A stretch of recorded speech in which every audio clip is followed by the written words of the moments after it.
পরিবার হতে বিচ্ছিন্ন থাকা একাকিত্ব এক পুরুষ।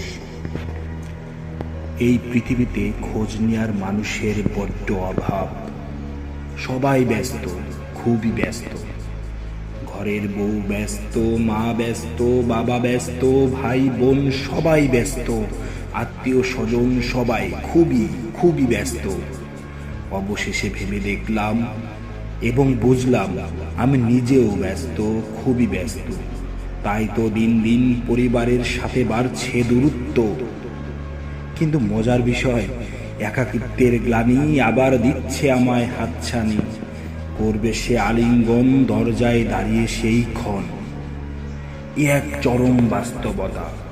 পরিবার থাকা সত্ত্বেও পরিবারের সবাইকে ছেড়ে বিচ্ছিন্নভাবে জীবন যাপনে এক মনের ব্যথায় ব্যথিত পুরুষ।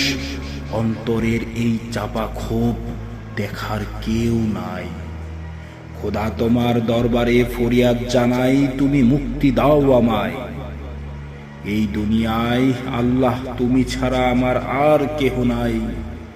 তুমি মহান, তুমি শ্রেষ্ঠ, ক্ষমা করে দাও হে আল্লাহ এই পাপী আমায়। আস্তাগফিরুল্লাহাল্লাযী লা ইলাহা ইল্লা হুয়াল হাইয়ুল কাইয়্যুম ওয়া আতুবু ইলাইহি লা হাওলা ওয়ালা কুওয়াতা ইল্লা বিল্লাহিল আলিয়্যিল আযীম।